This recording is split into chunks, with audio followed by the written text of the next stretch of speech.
Gus, ini saya mau tanya saran sekaligus nyuwun doa gitu kan. Jadi saya itu mau buka usaha kecil-kecilan, ya sebagai maisah lah untuk keluarga. Minta saran bagaimana sih caranya supaya nanti saya buka usaha itu bisa lancar, juga bisa berkah untuk saya dan keluarga seperti itu, Gus. Belum dimulai kan usahanya ya? Belum. Oke, bismillahirrahmanirrahim. Jadi gini Kang, terkait dengan membuka usaha atau memulai sebuah usaha ya, sebuah usaha. Ulama kita, salafun sholeh kita, dalam beberapa literatur itu memberikan apa ya? Memberikan seperti pengetahuan lah atau amalan-amalan yang jika kita mau melaksanakan itu, jika kita mau mempraktekannya, ya sebelum kita memulai sebuah usaha, insya Allah nanti usaha kita diberikan kelancaran, diberikan keberkahan, kemudahan, dan insya Allah diberikan rezeki yang barokah. Nah, beberapa saran tersebut, yang pertama, Imam Ghazali misalnya mewanti-wanti kita, sebelum kita memulai segala sesuatu, kita harus memfokuskan niat kita, menata niat kita. Artinya gini, oke lah, kita memang ingin melakukan usaha. Ya. Secara dohir usaha itu kan urusan duniawi, kira. Ya. Nah, cari uang lah. Gitu cari uang, urusan duniawi. Tapi Imam Ghazali di sini mewanti-wanti agar kita menata niat, meskipun ini urusan duniawi, tapi kita harus niatkan. Yang pertama, kita membuka usaha ini, kita niatkan sebagai bentuk ibadah. Ibadah. Kenapa sebagai bentuk ibadah? Karena seperti penjelasan ketika di pengajian kita sebelumnya, bahwa kita itu kan wajib tawakal terlebih dahulu. Bismillah tawakkaltu 'ala Allah. La haula wala quwata illa billah. Kemudian kita menata niat untuk ikhtiar usaha tersebut, kita niati ibadah. Dan tidak hanya itu, kita juga harus punya azam bahwa nanti hasil azam, bedanya azam dan niat. Kalau niat itu kan muqtarinan bifi'lih, bersamaan dengan kita melakukan sesuatu. Kita mulai membuka usaha, berarti kan kita ada fi'lun, ada melakukan sesuatu. Nah, itu kita niatkan untuk beribadah. Tapi tidak hanya itu, kita juga harus punya azam. Azam itu apa? Azam itu adalah keinginan, tapi yang tidak berbarengan dengan pekerjaan. Pekerjaannya masih jauh, ya, tapi kita sudah kerentek di hati. Itu azam.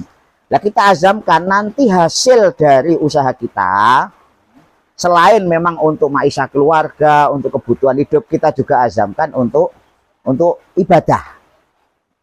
Artinya sebagian kita sisihkan untuk beribadah. Itu yang pertama yang harus kita tekankan. Loh, kenapa? Karena Rasulullah sendiri, ya, sebagaimana yang disampaikan oleh sahabat Umar bin Khattab, bahwa innamal a'malu binniyat. Segala sesuatu itu diukur dari kadar niatnya. Kalau niat kita memang bagus, ya, fa in kanat hijratuhu ilallah fahajara ilallah. Jadi ketika niat kita untuk hijrah kepada Allah, untuk beribadah, maka hasilnya pun bernilai ibadah. Nah, itu yang pertama. Kemudian yang kedua, beberapa ulama seperti Syekh Zarnuji misalnya, itu menyarankan supaya kita dalam membuka usaha atau melakukan sesuatu itu dimulai hari Rabu. Dimulai hari Rabu. Jadi untuk hal-hal yang baik, kita memulai hal yang baik, salah satunya ya usaha, entah membuka warung, entah itu kita membuka bisnis, atau entah kita bangun rumah, apapun lah itu. Termasuk di sini, sampai pengen memulai usaha. Itu disunahkan, dianjurkan membuka atau memulai usaha itu pada hari Rabu. Kenapa? Syekh Zarnuji dalam Ta'lim Muta'alim menyatakan bahwa ma min syai'in budi'a yaumal arbi'ah illa waqad tamma. Tidaklah segala sesuatu itu yang dimulai dari hari Rabu, artinya kebaikan loh ya.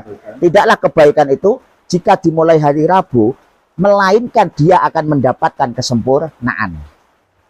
Jadi harapannya usaha kita kalau kita mulai hari Rabu, harapannya usaha kita akan menghasilkan hasil yang sempurna, kebaikan yang sempurna, rezeki yang sempurna. Maka dimulai hari Rabu.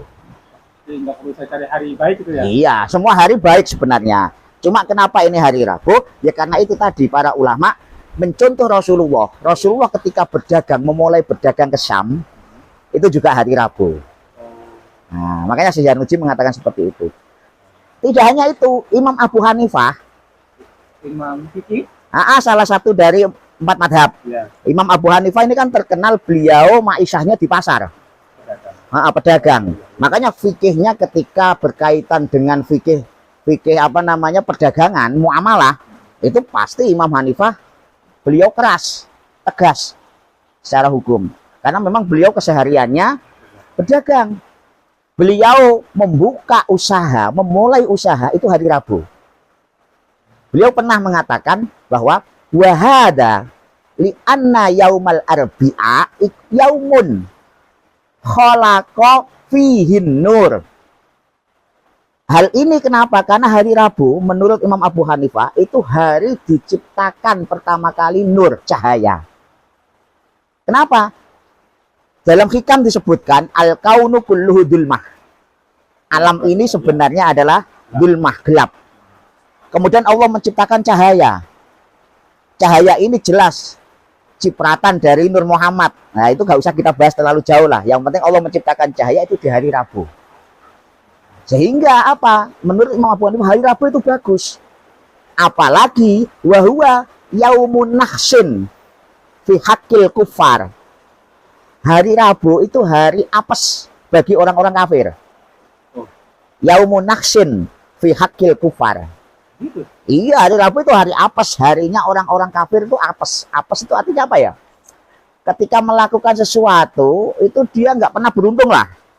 Itu hari Rabu. Bagi orang kafir. Tapi ada terusannya kata Imam Abu Hanifah. Fayakunu mubarokan lil mu'minin. Sehingga hari Rabu ini menjadi hari sebuah keberkahan. Hari berkah bagi orang-orang mukmin, orang-orang yang beriman. Kebalikannya. Kebalikannya. Rabu itu kalau orang kafir itu apes, kalau bagi orang mukmin itu malah beruntung. Beruntung dan berkah. Oh, Itulah kenapa tamma siapapun yang memulai usaha hari Rabu sempurna. akan sempurna hasilnya. Oke. Tapi ingat yang awal tadi harus Niat niat. ibadah. Nah, itu yang kedua, bisa dipahami ya hari Rabu. Oke.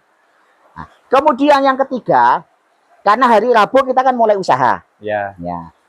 Malam Rabunya, ya Malam Rabu. berarti Selasa malam Rabu, malamnya. Oke. Yang dinamakan malam itu kan ba'da maghrib bisa. Oke. Tapi lebih baiknya ya ba'da isya lah. Oh ya. Ya, karena ba'da maghrib kan kita ada wirid sendiri misal. Oke. Nah, ba'da isya jenengan mengumpulkan beberapa teman atau tetangga lah. Minimal 7. Loh kenapa minimal 7? Ya biasalah kita ini kan pakai adat juga ya. Oh. Sebenarnya masalah jumlah terserah. Oke. Terserah. Selamatan. Ya, kenapa? Karena kalau jumlah itu kan di dalam kaidah Arab 3 itu kan sebenarnya sudah Banyak. banyak. Ya. Tapi karena kita juga menjaga tradisi bahwa kalau kita ingin pertolongan Allah, kita mengumpulkan seseorang, orang-orang itu jumlahnya 7 paling tidak.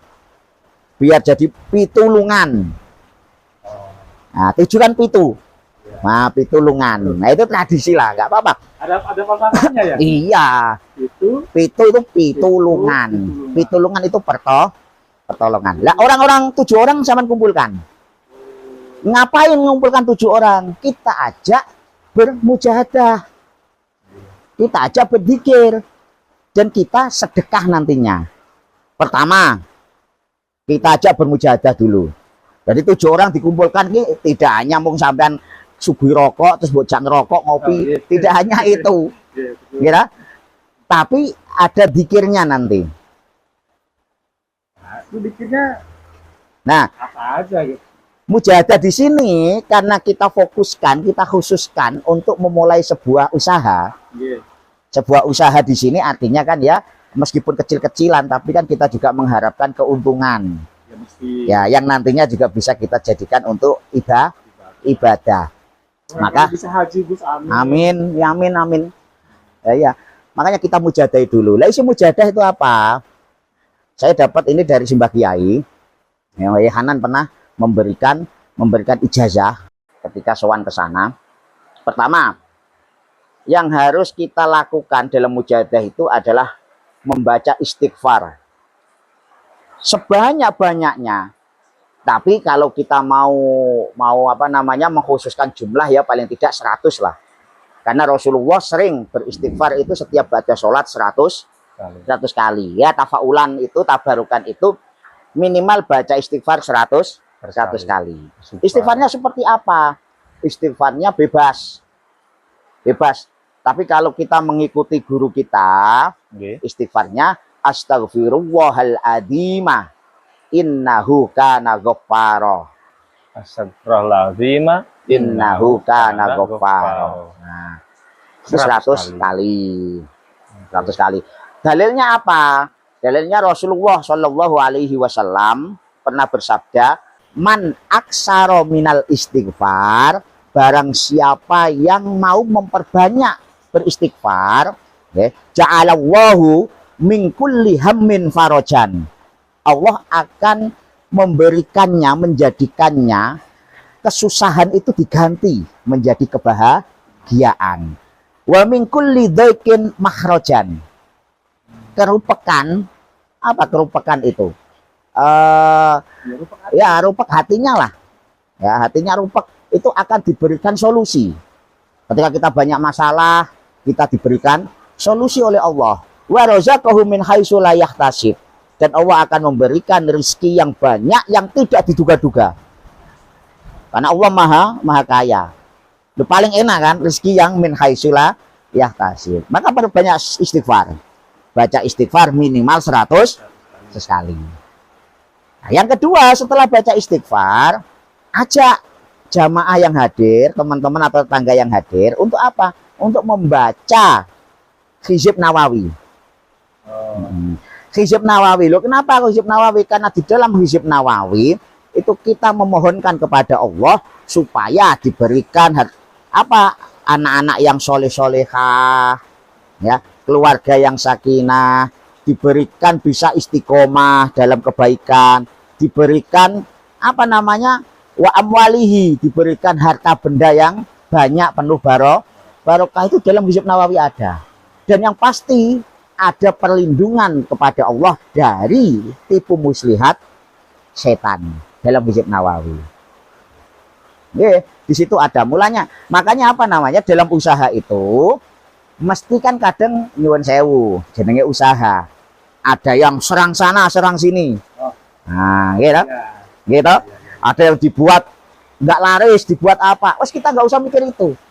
Yang penting kita bacakan Hizib Nawawi sebelum buka usaha.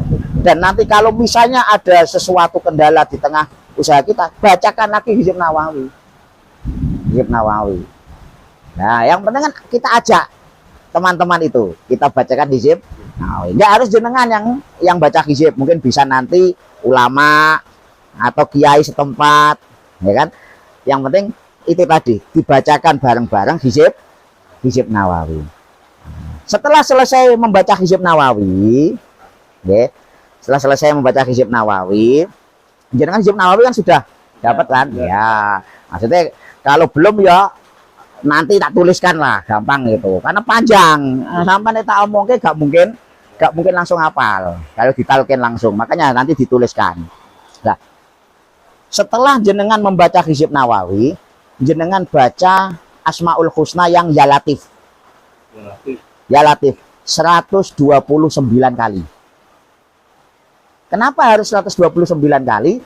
Karena kalau kita menghitung secara abjadun, Latifun itu jumlahnya 129. Oh, yang hitungan alif berapa Nah, yang abjadun itu.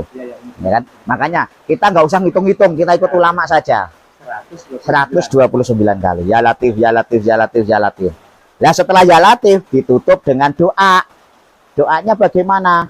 Allahumma ya latif Ya Latif. as'alukal lutfa As'alukal lutfa fima jarot fima jarak bihil maqadir. bihil maqadir. Nah, itu 3 kali saja.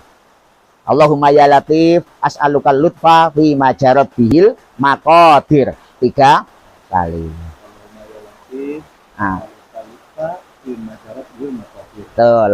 3 kali. Setelah itu baru kita baca 1 kali 1 kali. Ya latifam bi khalqih, ya alimam bi khalqih, Ya Latif. ya khabiram bi khalqih ultuh bina, ya latif, ya alimu, ya khabir. Ya latifal lam yazal ultuh bina fima nazal innaka latiful lam tazal ultuh bina wal muslimin. Nah, pas kali itu bos, Iya, karena kan itu sama yang gratis kan. iya. Kenapa kok harus ya latif? Allah maha melembutkan. Siapa tahu rezeki kita yang awalnya agak seret dilembutkan oleh Allah. Ya kan? Siapa tahu yang mungkin ada ganjalan-ganjalan dalam usaha, dalam rumah tangga diberikan lembut sama Allah sehingga menjadi solusi yang baik. Nah itu. Nah setelah doa ya latif, baru kita mengakhiri dengan sholawatun jina. Ya, 2 kali, tapi segotnya harus berbeda. Yang pertama, Allahumma sholli wa sallim ala sayyidina Muhammad sholatan tungjina biha min jami'il ahwali wal afat wa taqdilana biha jami'al hajat wa tutahhiruna biha min jami'is sayyi'at wa tarfa'una biha indaka a'lat darajat wa tuballighuna biha aqsal ghayat min jami'il khairati fil hayati wa ba'dal mamat. Itu segot yang pertama. Segot yang kedua cukup ganti yang tunjina menjadi Allahumma sholli wa sallim ala sayyidina Muhammad sholatan tunajjina biha. Semuanya sama. Sama min jami'il awali wal afat ila akhir. Ya. Berarti yang pertama tunjina, yang kedua tunajjina. Tunajjina. Yang masyhur di kita kan tunjina. Ya. Ya. Tunajjina juga ada. Iya, kalau tunjina itu masyhur di Thariqah Qadiriyah Naksabandiyah. Tapi kalau tunajjina biha itu masyhur di Thariqah Sadiliyah. Loh kenapa? Nah, tunajjina. Ada ianya itu. Najayu naji. Nah, itu tujuannya apa? Tujuannya untuk apa? Untuk ya kita memang menginginkan Allah untuk tunaji, najayu naji. Di situ ada musyarakah. Jadi dalam usaha kita tidak hanya mengandalkan kekuatan kita, tapi juga berbarengan dengan kekuatannya Gusti Allah. La haula wala quwata illa billah. Sholatan tunjina, sholatan tunajjina. Terakhir ditutup baca surat apa? Al-Quraisy. Li'ila fi Quraisyin ila fihim rihlatas syita'i wasyaib fal ya'budu rabb hadzal bait alladzi at'amahum min ju'in wa amanahum min khauf. Alladzi at'amahum min ju'in wa amanahum min khauf. Cetha di situ. Setelah fal ya'budu rabb hadzal bait, setelah kita beribadah kepada Allah, kita mengharap apa? At'amahum min ju', supaya kita nggak kelaparan, segala kebutuhan kita dicukupi oleh Allah. Lagi nyadar aku ya. Wa amanahum min khauf, dan ketakutan kita, baik ketakutan dunia maupun akhirat, diamankan oleh Allah. Oh. Ditutup dengan surat Al-Quraisy 3 kali saja. Padahal sudah hafal lama gitu. Iya. Kok Lah baru itu nyadar surat ya? yang masya Allah itu. Wah. Mujadahnya itu. Lah setelah selesai, Oke. baru tamu undangan jenengan sedekahi. Sedekahi itu bisa berupa makanan, bisa berkat, atau bisa jenengan amplopi, silahkan tergantung kemampuan. Itu. Insya Allah ketika malam Rabu jenengan mujadah dan sedekah, Rabu memulai usaha, insya Allah rezeki dari usaha itu diberikan kelancaran, kemudahan, keberkahan. Dan Amin. kita pun dari kerja itu tidak kemudian mengendorkan niat ibadah kita. Bahkan kita bekerja, kita pun akan semangat untuk beribadah semakin istiqomah. Karena nggak jarang loh orang yang usahanya dibuat sukses dia lali, lupa ibadah. Amit, amit, amit, amit, Nah, amit. kenapa? Karena cobaan dari Allah. Tapi kalau kita mengamalkan ini, insya Allah tidak ada cobaan dari Allah. Kalaupun ada, kita bisa melewati. Amin. Allahumma amin. Bisa dipahami ya? Kobil tuh niki Gus, kula tompo, kula terima ya Allah. Alhamdulillah.